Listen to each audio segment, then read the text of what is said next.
warahmatullahi wabarakatuh. Selamat pagi, salam sejahtera untuk anak-anakku semua yang ada di rumah. Bagaimana kondisi kalian pada pagi hari ini? Ibu harapkan semuanya dalam kondisi baik, sehat walafiat, tanpa kurang suatu apapun, dan selalu berada di bawah lindungan Allah Subhanahu wa Ta'ala. Amin, amin, ya Rabbal 'Alamin. Anak-anakku sekalian, pada pagi hari ini kita akan melakukan kegiatan pembelajaran pada mata pelajaran IPS.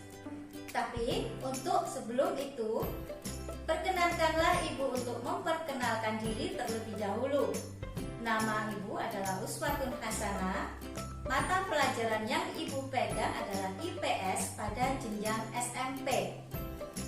Baiklah anak-anak, sekarang sebelum kita memulai pembelajaran pada pagi hari ini, alangkah baiknya kalau kita mendahulunya dengan kegiatan doa bersama.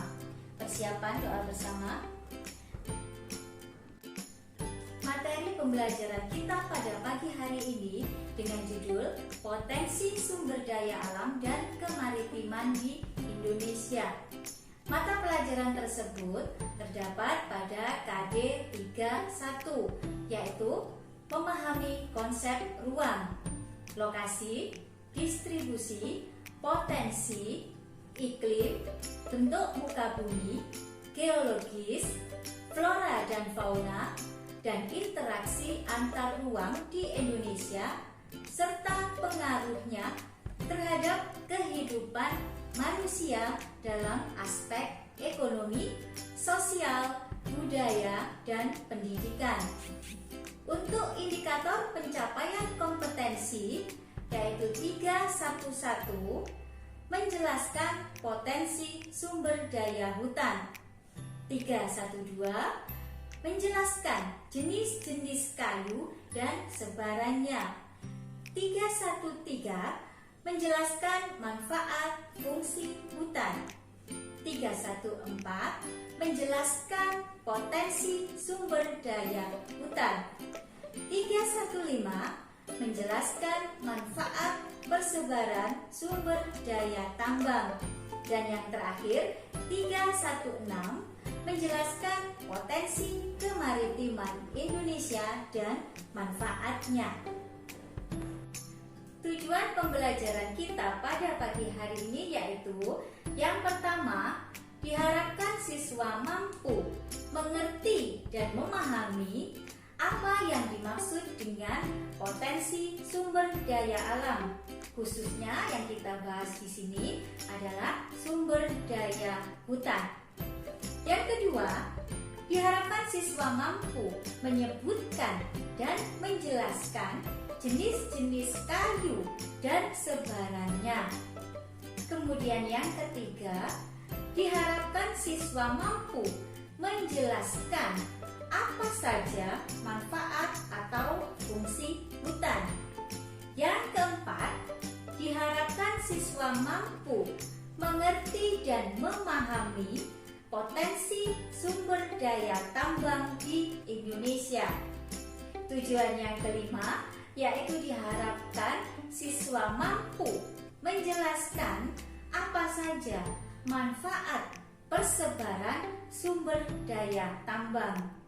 Dan yang terakhir dari tujuan pembelajaran kita pada pagi hari ini, yaitu yang keenam, diharapkan siswa mampu menjelaskan potensi kemaritiman di Indonesia beserta manfaatnya.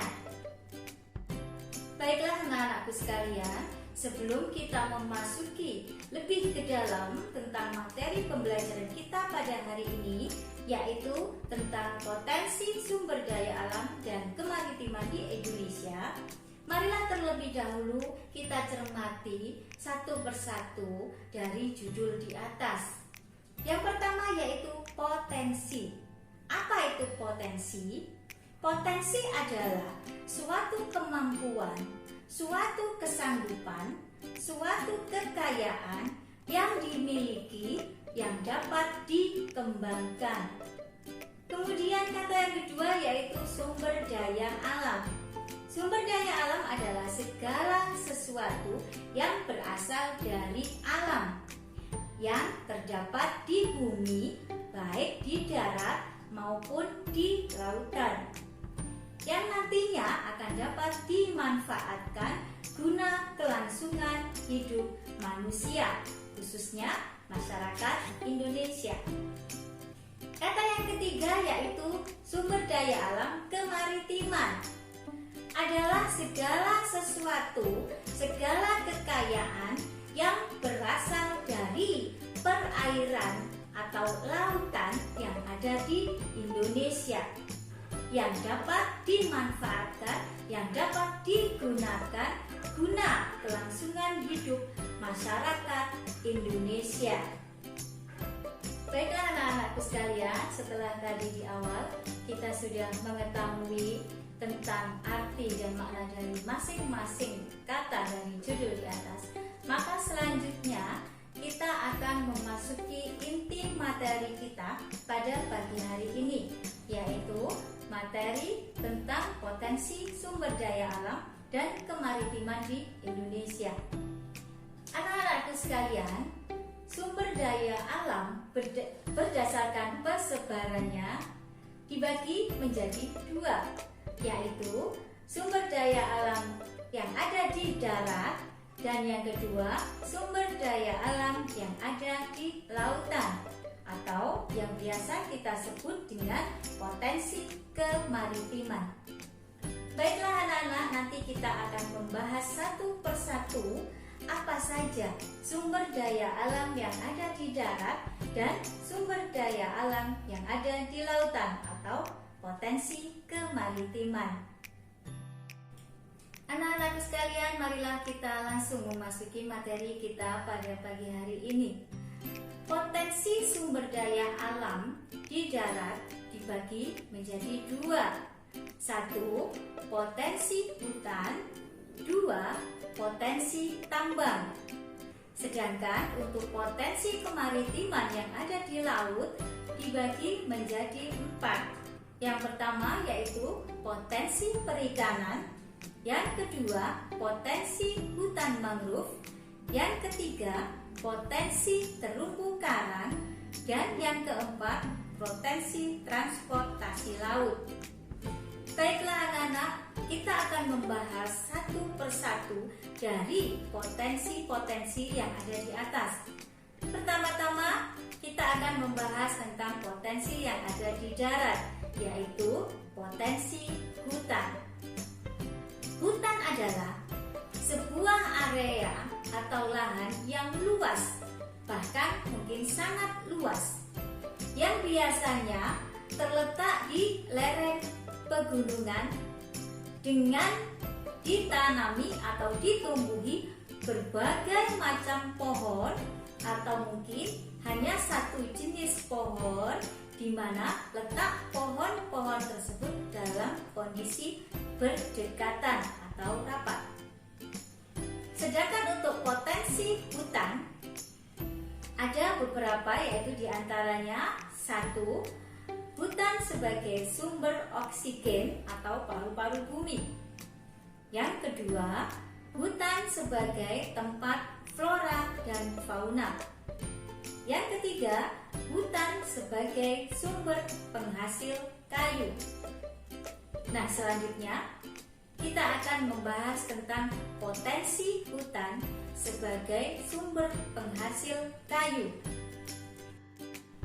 Anak-anakku, setelah tadi kita membahas tentang hutan, maka kali ini kita akan membahas potensi hutan. Salah satu potensi hutan adalah sebagai penghasil atau sumber kayu. Berikut ini kita akan jelaskan, Ibu akan menjelaskan beberapa jenis kayu beserta persebarannya yang ada di Indonesia. Yang pertama yaitu kayu meranti, kayu agatis, yang persebarannya sebagian besar ada di Sumatera, Sulawesi, Papua, dan Kalimantan. Kemudian yang kedua yaitu kayu jati, yang persebarannya sebagian besar ada di Pulau Jawa, khususnya Jawa Tengah. Kemudian yang ketiga, kayu rotan. Kayu rotan persebarannya kebanyakan berada di Kalimantan, Sumatera Barat, Sumatera Utara. Kayu yang keempat yaitu kayu cendana yang sebagian besar persebarannya ada di Nusa Tenggara Timur. Dan yang terakhir yaitu kayu akasia yang persebarannya lebih banyak berada di Pulau Jawa, khususnya Jawa Barat. Setelah tadi kita membahas tentang jenis-jenis kayu beserta persebarannya, maka selanjutnya kita akan membahas tentang manfaat dan fungsi hutan sebagai salah satu penghasil kayu. Berikut ini kita akan membahas tentang manfaat dan fungsi hutan. Manfaat dan fungsi hutan yang pertama yaitu mencegah erosi dan tanah longsor. Banyaknya hutan, banyaknya pohon di dalam hutan akan membantu kita terhindar dari erosi dan tanah longsor. Yang kedua yaitu menyimpan, mengatur, dan menjaga persediaan dan keseimbangan air di musim hujan dan di musim kemarau. Akar-akar pada pepohonan yang ada di dalam hutan akan menyimpan persediaan air selama musim hujan dan akan menjaga hingga musim kemarau tiba. Sedangkan manfaat dan fungsi hutan yang ketiga adalah menyuburkan tanah. Banyaknya pepohonan yang ada di hutan dan banyaknya dedaunan yang jatuh ke tanah akan terurai dan akan menghasilkan humus. Inilah yang akan membuat tanah akan semakin subur. Manfaat dan fungsi hutan yang keempat yaitu sebagai sumber ekonomi. Kita ketahui salah satu potensi dari hutan adalah penghasil kayu. Sehingga kayu yang ada di hutan bisa kita manfaatkan, bisa kita gunakan untuk diambil dari sisi ekonomi. Manfaat dan fungsi hutan yang kelima yaitu mengurangi polusi. Seperti kita ketahui, banyaknya polusi yang beredar pada saat ini, maka dengan adanya hutan, karbon dioksida yang ada akan diserap oleh pepohonan, kemudian pepohonan akan menghasilkan oksigen. Sehingga apa? Oksigen akan sangat berpengaruh, akan sangat berguna bagi makhluk hidup, termasuk bagi manusia. Dan yang terakhir, manfaat dan fungsi hutan yang keenam yaitu hutan sebagai rumah bagi berbagai hewan. Dengan suburnya hutan, dengan tersedianya berbagai macam hal di dalam hutan, maka banyak pula hewan atau binatang yang akan betah di dalam hutan, sehingga mereka akan mencari makan, berkembang biak di dalam hutan. Demikian tadi anak-anak pembahasan kita mengenai manfaat dan fungsi hutan. Untuk selanjutnya kita akan membahas tentang sumber daya alam yang ada di darat, yaitu sumber daya tambang. Berikut ini Ibu akan menjelaskan tentang sumber daya alam yang ada di darat, yaitu sumber daya tambang. Sumber daya tambang dibagi menjadi 3. Yang pertama, bahan tambang mineral logam yang terdiri dari besi, nikel, emas, biji bauksit, dan lain-lain. Yang kedua, yaitu bahan tambang mineral bukan logam. Di antaranya yaitu batu kapur, belerang, pasir, tanah liat, dan lain-lain. Sedangkan yang ketiga, yaitu bahan tambang sumber tenaga atau energi. Di antaranya yaitu minyak bumi dan batu bara. Setelah tadi Ibu menjelaskan tentang sumber daya tambang yang dibagi menjadi 3, yaitu bahan tambang mineral logam, bahan tambang mineral bukan logam dan bahan tambang sumber tenaga atau energi. Selanjutnya Ibu akan menjelaskan satu persatu dari manfaat beserta persebaran barang tambang tersebut. Yang pertama yaitu bahan tambang mineral logam, yang diantaranya biji besi. Biji besi kegunaannya adalah sebagai bahan baku industri cat, sebagai juga campuran peleburan logam, dan persebarannya terletak di Sumatera Barat, Jawa, Kalimantan, dan lain-lain. Kemudian yang kedua yaitu nikel, adalah bahan campuran penghasil baja tahan karat yang persebarannya berada di Sulawesi Tengah, Sulawesi Selatan, Maluku Utara, serta Sumatera Barat. Dan yang ketiga yaitu emas. Kegunaan emas adalah sebagai standar perekonomian dari seseorang, dan yang kedua bisa dijadikan perhiasan. Untuk persebarannya, emas terdapat di Jawa Barat, Sulawesi Utara, Aceh, dan lain-lain. Kemudian yang keempat yaitu bauksit. Bauksit adalah bisa digunakan sebagai bahan industri keramik yang persebarannya sebagian besar berada di Riau, Kalimantan Barat, dan Kalimantan Tengah. Selanjutnya untuk bahan tambang mineral bukan logam, yang diantaranya yaitu yang pertama batu kapur. Batu kapur ini kegunaannya bisa dipakai sebagai campuran bahan bangunan yang persebarannya terdapat di Jawa Timur, Sumatera Barat, Kalimantan, dan lain-lain. Dan kemudian untuk yang kedua yaitu belerang. Belerang ini bisa digunakan sebagai bahan industri keramik, dan persebarannya adalah di Gunung Welirang, Jawa Timur, kemudian di Jawa Tengah, dan di Sulawesi Utara. Kemudian untuk bahan tambang yang ketiga yaitu bahan tambang sumber energi, dibagi menjadi dua, yaitu minyak bumi dan batu bara. Minyak bumi kegunaannya di sini ialah sebagai bisa dijadikan sebagai bensin, minyak tanah yang persebarannya ada di Papua, Cepu, Jawa Timur, dan lain-lain. Kemudian untuk batu bara sendiri kegunaannya yaitu sebagai pembangkit listrik dan juga sebagai bahan bakar pembuat semen dan lain-lain. Untuk persebarannya berada di Bukit Asam Umbiling. Anak-anakku sekalian, setelah tadi Ibu menjelaskan tentang sumber daya alam yang ada di darat yang dibagi menjadi dua, yaitu sumber daya hutan dan sumber daya tambang. Selanjutnya Ibu akan menjelaskan tentang sumber daya alam yang berasal dari laut atau kemaritiman.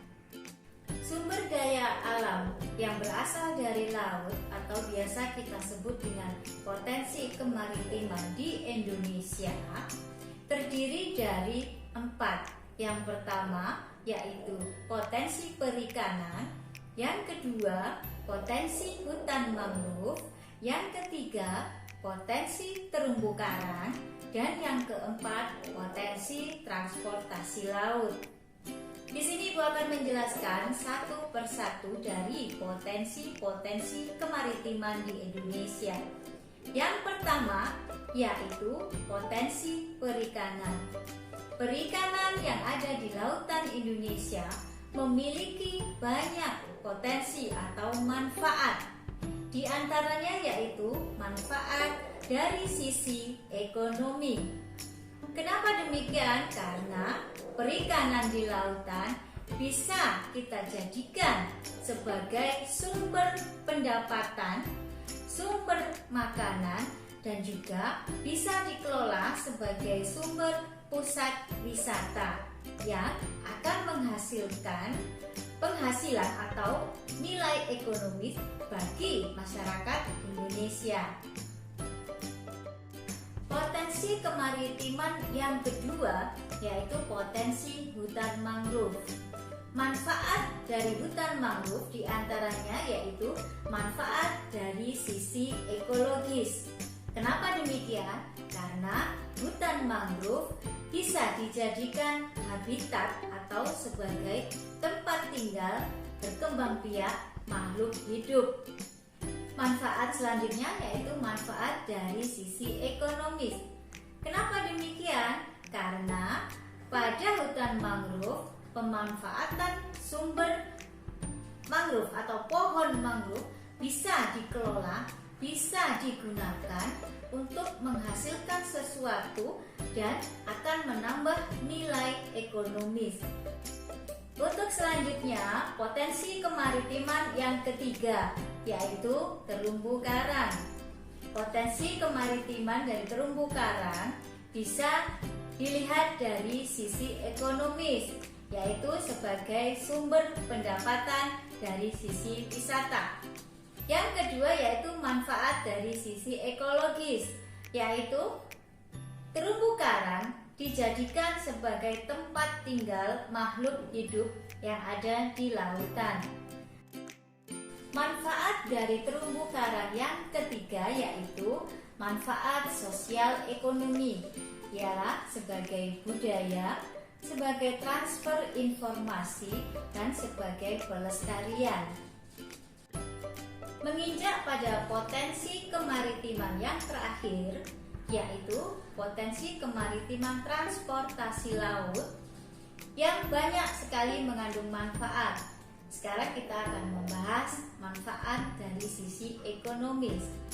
Transportasi laut akan sangat bermanfaat dari sisi ekonomis, yaitu dari pendapatan, kegiatan pelayaran, kegiatan mobilitas atau akomodasi, dan juga kegiatan wisata. Untuk yang berikutnya yaitu manfaat sosial ekonomi, yaitu manfaat dari transfer informasi atau ilmu guna penerus-penerus kita untuk lebih memajukan transportasi laut ke depannya, agar supaya negara Indonesia yang merupakan negara kemaritiman bisa memanfaatkan dan bisa mengeksploitasi apa yang dimiliki oleh negara Indonesia. Baiklah anak-anakku sekalian, setelah tadi dari awal hingga akhir Ibu memberikan materi tentang sumber daya alam dan kemaritiman di Indonesia. Semoga dengan penjelasan tadi, maka indikator pencapaian yang kita harapkan bisa kita capai. Anak-anakku, sebelum menutup pembelajaran pada pagi hari ini, Ibu akan memberi satu essence atau pertanyaan kepada kalian.